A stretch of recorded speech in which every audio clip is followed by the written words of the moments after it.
So my name is Stephanie. That dog behind me, her name is Bonnie. Currently we are on our way to pick up my son from school. I am a 37-year-old woman, married with 2 children, ages 20 and 11.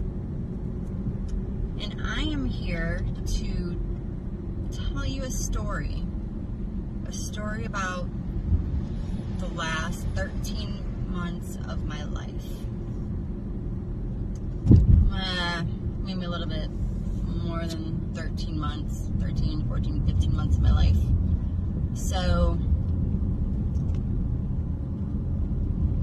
I met this guy. He is a soldier. And he's so sweet, he's so charming, and, you know, handsome, tall, dark, and handsome. You always want him tall, dark, and handsome, right? Funny. And just always there. You know, just sensitive and just everything that a woman wants. You know, I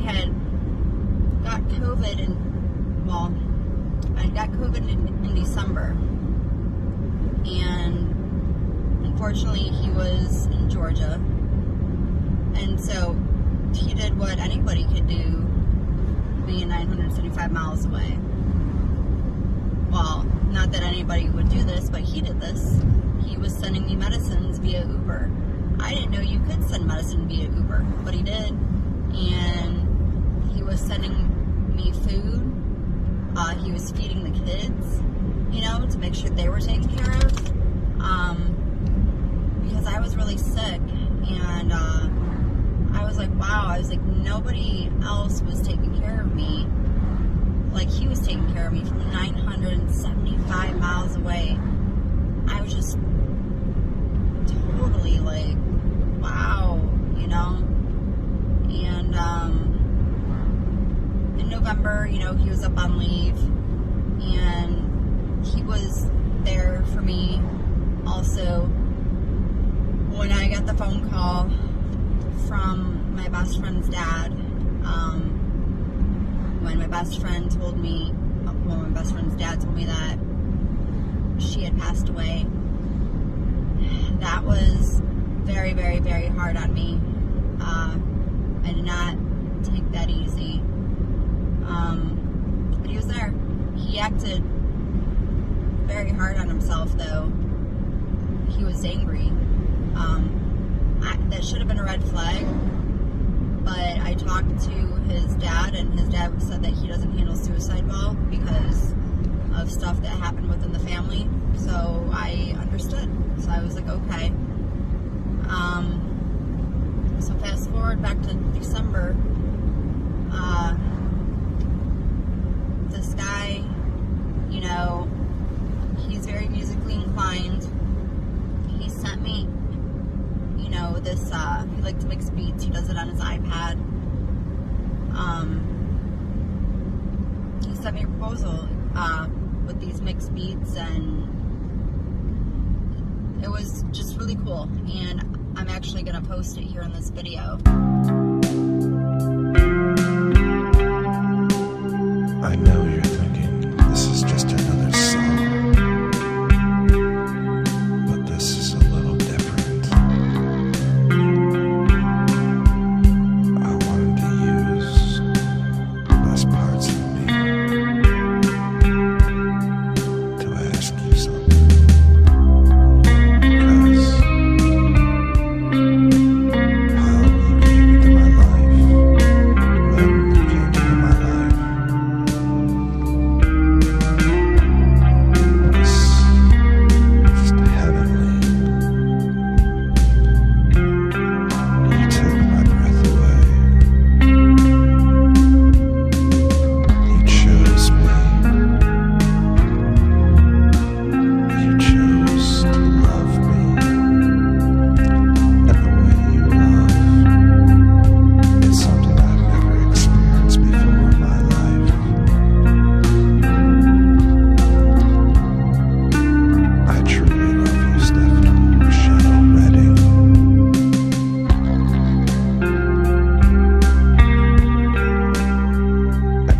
wanna ask you, all of my being, will you marry me?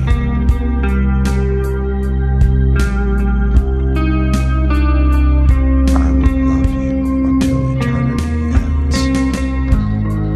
I will learn with you. I will grow with you. I will laugh with you. And I will cry with you. Your love is something I've never tasted before. And I truly wish that flavor to be with me until the end of time. Will you take my hand in marriage, Stephanie? Because I love you, sweetheart. I love you so much. Thank you for being you. Now come take my hand in life with me.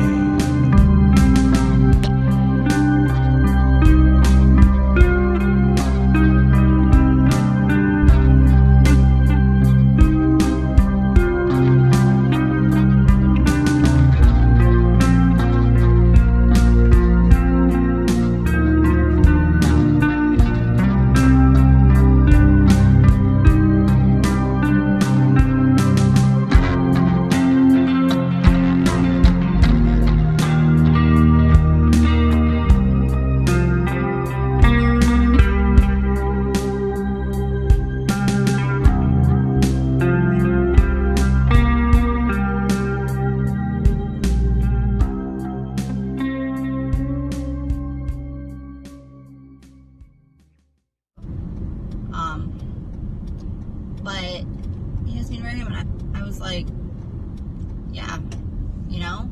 And then he came back up to Michigan, and he asked me again. It was, this time, the proposal was actually really quick. He just took me to Rochester Hills. They had their lights, their Christmas lights up. He just found this random spot. I forget the name of the building we were in front of. It was kind of a funny name.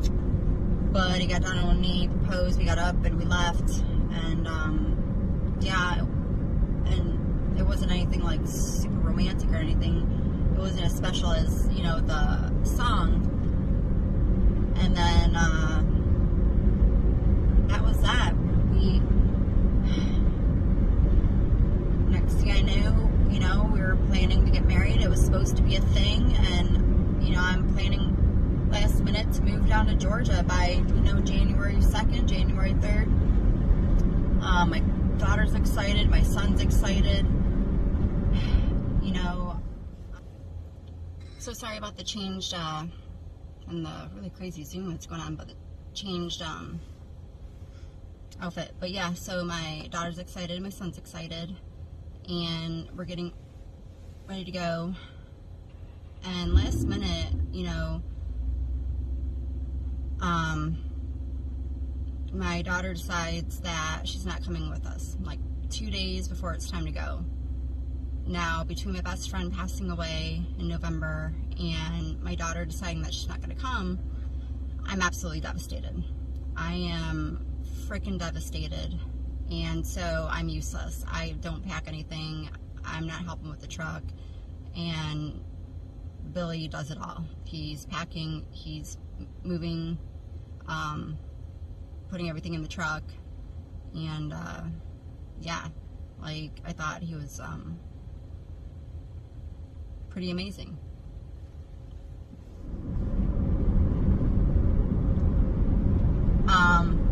So I'm not doing anything, and he did it.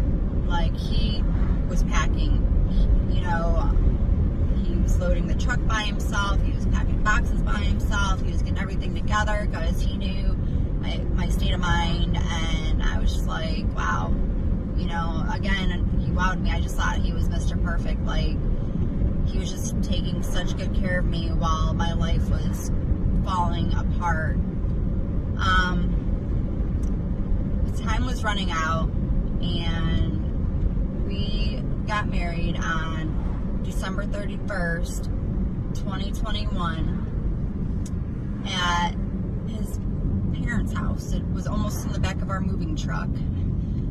We sent the ordained minister to his parents' house. The ordained minister was early, so I was actually late. I was down in Detroit seeing my best friend, and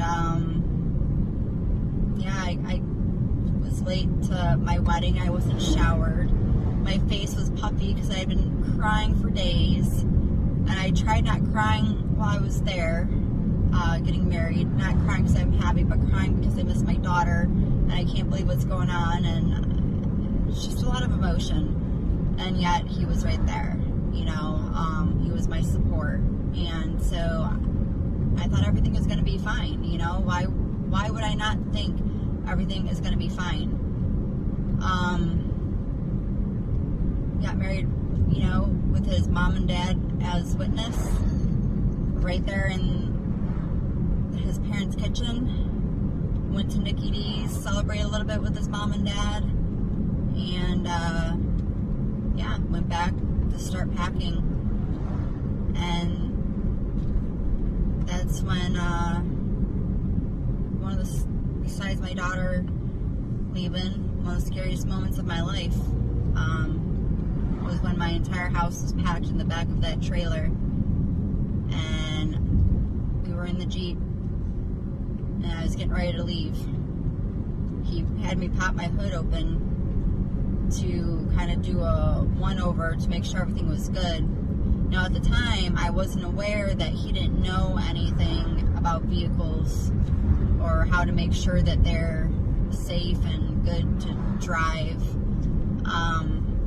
So I thought he looked it over, and I thought everything was fine. Got my kid in the car, you know, my son. I had my two big dogs in the back seat, Charlie and Clyde. My trunk is full, and we left. And we started on our journey to Georgia. And yeah, on our way, it took us about 25 hours. We hit a lot of weather. He took a lot of stops. At about the 24-hour mark, I just couldn't anymore. I'm exhausted. I haven't had any sleep. I need to sleep. My heart's having palpitations. I need to, lie flat, not sit up anymore. I call him and I let him know, like, hey, I need rest. And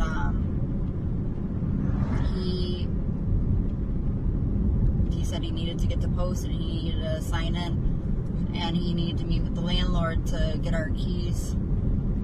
So he left my son and I with the two big dogs. Oh, and my ferret. My ferret was with us. He left us in South Carolina, and he went ahead. He left us in a state that I've never been to, in a parking lot, so I could sleep. It was hot. I was hot. I mean, it was cold. It was hot. And we were cramped. We didn't have money, so I could actually get a room and lay down. So I tried relaxing in the driver's seat for about an hour and a half. Rylan tried napping for about, Rylan tried relaxing too for a little bit. And I couldn't take the big dogs out to walk by myself, so they had to stay cooped up in the back. And then, so for about an hour and a half I tried sleeping, then I just pulled myself together and turned the GPS on, not really knowing where I was going, and headed on out to Hinesville, Georgia to try to meet up with them. And I meet him at our new house, and I'm in dire need of sleep. I am in dire need of sleep and relaxation. But he is adamant, absolutely adamant, that we go to Fort Stewart first and we go get his truck. So we go and pick his truck up. We have no furniture. We don't even have a blow-up mattress to sleep on. And this night was the last night of peace that Rylan and I had ever known or will ever know until Billy shipped off to Germany in March.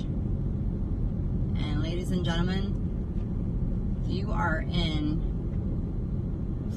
for a story about emotional abuse, trauma bonding, Stockholm Syndrome, narcissistic syndrome, and much more. So, stay tuned.